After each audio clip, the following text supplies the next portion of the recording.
Let's taco about it. Taco about it right. Let's talk about it with Judah and Chelsea Smith. Welcome. Thank you guys so much for joining us. Happy Tuesday, Taco Tuesday. Happy Cinco de Mayo. So this is called the Fight to Flourish Fiesta, and every time we have a guest, it's called Taco About It, and Taco About It has a theme song, which is, let's hear it.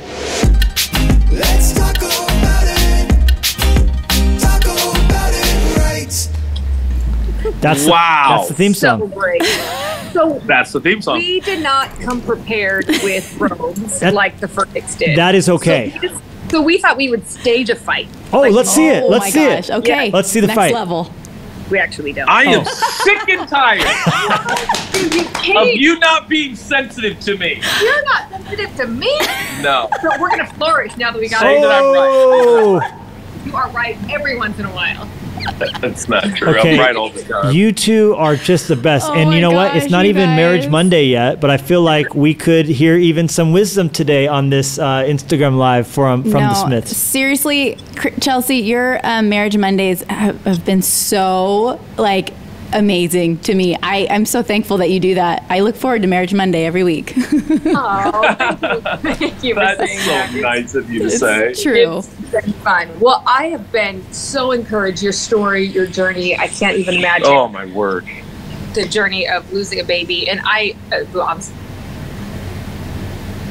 Sorry. We're low power mode. I'm gonna plug it in. We're really prepared. Are we at 10%? Is it going down? Yeah, we're at 10%. Oh, no, we're still Chelsea's 20. We're good. Okay, 20%. I was going to say, no one's been on Instagram Live more than Judah Smith in the pandemic, so I feel like we've had some preparation at least. And we have definitely needed some marriage counseling because of that. So Oh, that's also yes. given me lots of marriage Totally. Understood. Yes. Been there, done that, asking for a friend. What are you guys doing on this beautiful Tuesday in Los Angeles, California? We just did a Target run, which is like big out masks, gloves, hand washing. Yeah. Okay, we're back. It's so stressful. I feel like you touch stuff and then like, wait, how do I take Someone my told me gloves they've been off? putting Do hand I? sanitizer on their gloves. I was like, I don't think that's how it works. No. This guy's son, we're walking to Target right in front of this dad and son, and he started vomiting everywhere. And I actually felt so bad for the dad. He was humiliated. I think his son was just dehydrated or something, but he was humiliated. Everyone was giving him dirty looks, and he was like there's a little bit of stuff in the air right now that's like, sorry, that has dual meaning, but like there's a vibe that we're kind of shaming each other a lot, and I don't like it. It's I don't a like weird the thing. looks and yeah. It's really bad. Well, and the whole thing about when you see a family, like you have to check it in your own self. Like when you see a kid with a mask or a family out without one. But someone explained to me, and I'm sure this is common knowledge, but that the spirit behind mask wearing is not that you're wearing it to protect you, but I wear a mask not for me, but for you. And so it's actually a gesture of kindness and love to wear a mask, not one of like, I'm afraid to keep you at bay because you probably have germs. And I think that sentiment needs to be expressed more. Well said. Totally agree. Well said. So Target run, what else on the docket today? We woke up and cuddled this morning. We did a little interview. Nice. We oftentimes go on a walk. We haven't been on a walk today. We did a drive today. Kids are all on their computers doing school. How are you guys handling children at home and a book launch? It's crazy. It is crazy. But honestly, like interviews and stuff are all at home, which is nice. I'm not traveling to go anywhere, which I prefer. But then like we homeschool Daisy and Clover. They're 9 and 8 already. So they're kind of doing what they normally do. Our oldest is 14 and she is in 8th grade and missing school very much. Very much bummed out about that. And then we have a 2-year-old. I think a 2-year-old in quarantine is like punishment. Okay, so have you guys seen Lennox yet in person? Oh, here he Jordan, is. bring him over here so they can see Lennox. He just crashed out, I guess, on the drive here. So this is Lennox sleeping in a leather jacket, no shoes. Oh, buddy. Oh. Buddy. There he is. He's out. But the thing we realized about Lennox is that he has no idea there's a pandemic. It just hit me the other day. I was like, he doesn't have a clue. He has no idea. And look how good he's sleeping because of it. And he's wearing his 8-year-old sister's. He's wearing his 8-year-old sister's velvet pants. That's true. As you do. As you do. I don't see any reason not to do that. Well, we're thankful for you guys, for your friendship, for your support. I mean, you were so kind to call last week, Judah, and ask us how you can help with the book, and just being on here, you guys' example. I've had such great, I know Jennie as well, reading your books, looking at you guys' marriage and messages and how you lead your family and church. And what does the Fight to Flourish mean for you? How have you guys engaged in that in this time and in really all of life? It's interesting. I love your premise of the book. It's so amazing. I can't wait to read all of it, not just the glimpses of it. Yeah. But I love the premise that we have to go through pain and fight sometimes in order to flourish. And at times, some of the best fertilizer for a flourishing life is pain. And I know we've thought about so often for us, our season of when Judah's dad was fighting cancer, we took over the church from them, had to make some really tough leadership decisions, some of which involving family, which created some rough relational dynamics. Yeah.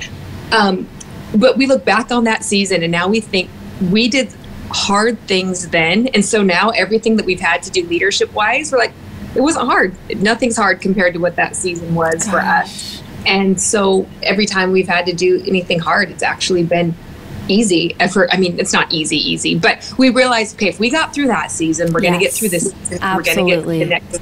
And just the confidence that fight really does give you for future fights and for tough decisions that we all have to make throughout our lifetime. So that's been a huge Fight to Flourish moments for us in our life. It's so true. Obviously what you two have been through in your journey is it's so concentrated and so incredibly painful and difficult that even I know as friends watching you guys walk through it was kind of astounded with your resolve and some of the extraordinary, beautiful Jesus conclusions you came to. And I think we're living in a really painful, difficult moment, but this moment has definitely brought something back to the forefront, which is, I think, essential to the human experience. Yeah. And that is this thing called fragility and brevity. Both of these things, I think, are absolutely imperative to getting the most out of your short stay on Earth. Brevity has to be apparent. Fragility has to be apparent. And I think this pandemic we're facing has only accentuated the reality of our state and the reality of the universe. It is only but a vapor. It's dust. It's here today, gone tomorrow, and we're eternal, forever beings made for utopia. And so, like, staying connected to who we really are oftentimes comes from fragility, brevity, pain, loss, grief. And it brings us back kind of to square one, and it brings us back to the life and death reality of our existence. So thank you, and I applaud you, and we love you for this book. Jeez. Thank you, guys. Gosh. Could you ever have imagined when you chose a release date, literally a book about pain, that the world would be in incredible pain when this book came out? How crazy is that? No, it's honestly like only God, because I mean, even just the whole writing of the book, it was a struggle for me to just show up and write many days.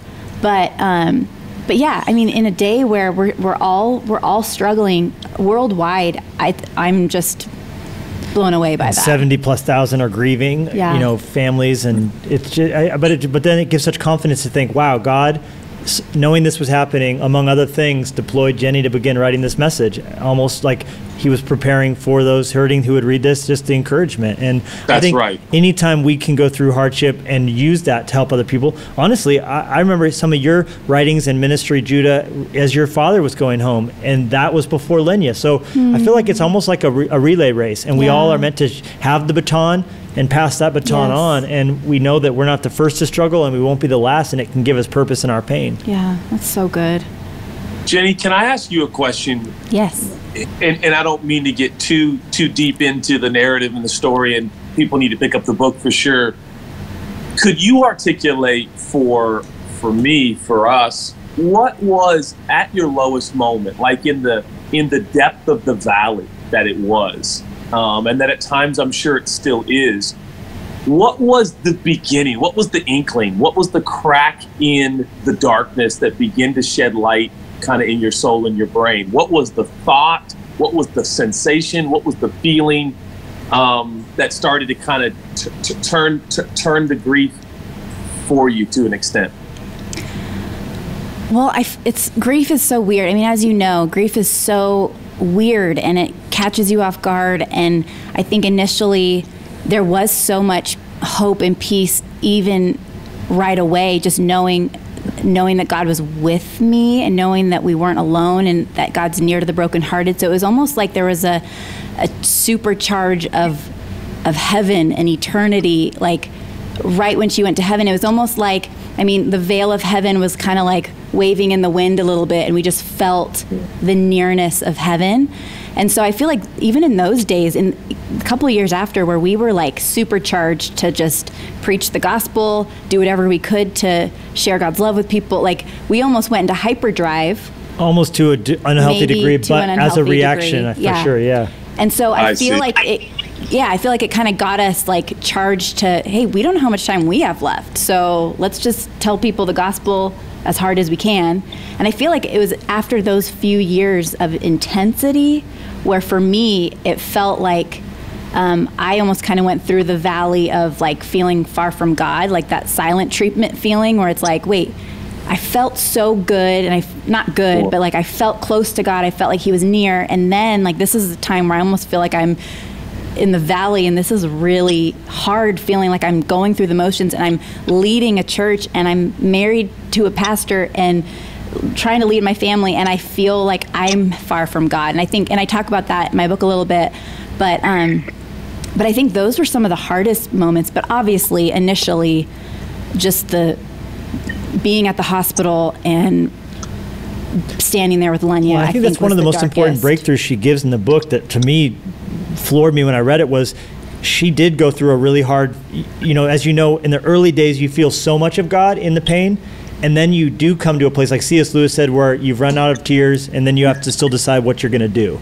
And that's where a lot of marriages break up, of people who have had to bury children and all that. And when she hit that slump, that for her was almost a year long of feeling like she didn't feel anything in worship, she didn't feel like she got anything out of Bible reading, but she kept showing up.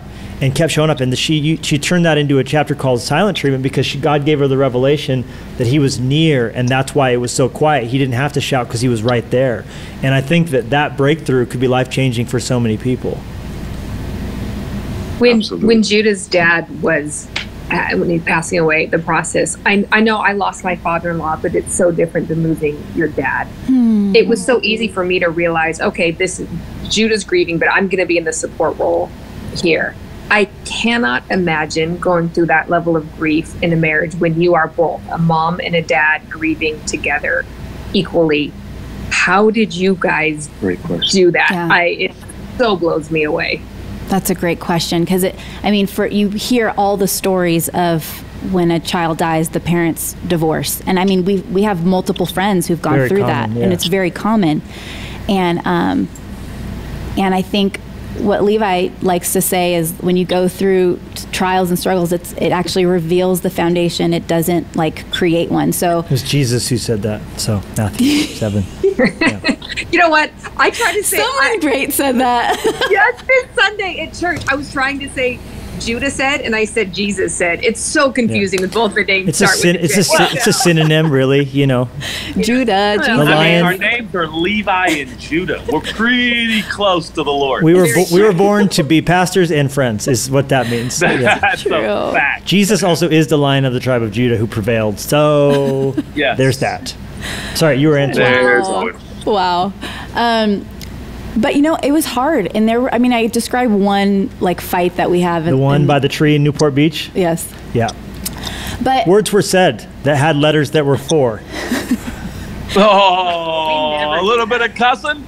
You know what? We hit a really bad break point, and it gave me courage when we read Habakkuk to know that he was like cussing God out a little bit, but because we had a moment in our marriage where God in his mercy allowed us to both be there. I think a big mercy was that we both were there as she died, and it wasn't one of us. I think that would have been a lot harder. I really have a lot of sympathy for couples who one was with the kid in the car or whatever. Blame or whatever. Yes, the blame issue, at least that was not on the table, But for us, there came a moment where we both got, I don't know if we're going to make it through this. But again, it was the decision to keep showing up in the midst of it, to ask people for help where we needed to get.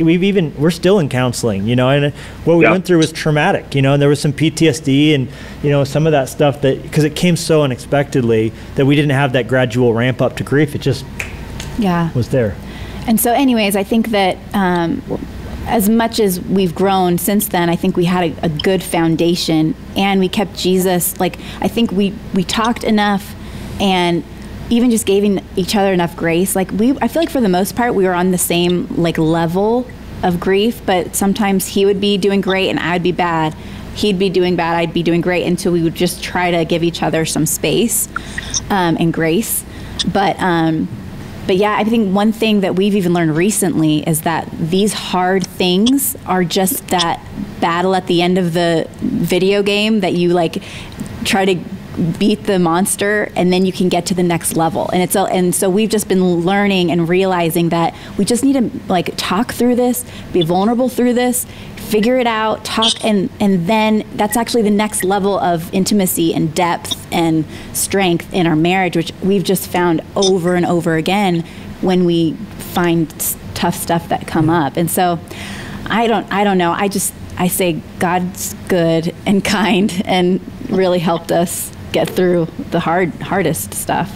And to the single people out there, I would say partially it was that we both married with till death do us part on the radar. We both married with a mentality that, Jennie, one of the first things she ever said was, which is weird even now to think about, I want to get old with you.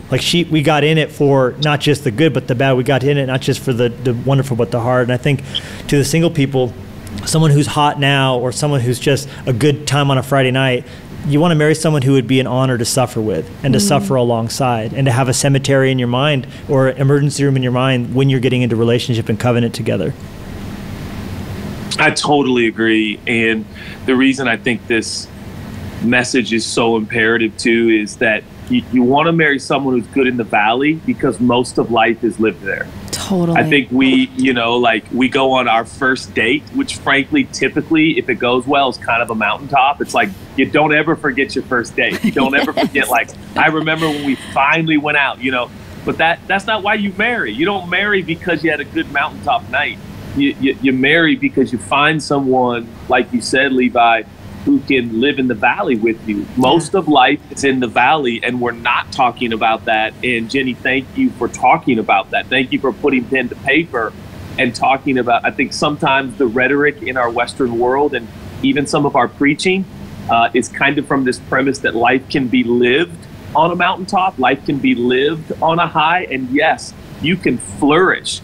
But most of the flourishing is going to take place in the valley. In difficult, challenging. There's always going to be something in your given day that's oh, I didn't see that coming, and that's painful. And so, man, to see you two endure during this is such a testimony. And friends like us, we need to see you two make it through this. That gives us confidence. It gives us assurance that we can make it through. For me, watching you guys walk through the loss of your baby, it eliminated so much fear that I had of wondering as a mom, if I ever lost my kids, could I survive? And watching you walk through it gave me so much strength and courage, and really truly eliminated that fear in me. And I just haven't even let it have place there anymore. So thank you. That's so amazing. Well, we love you guys.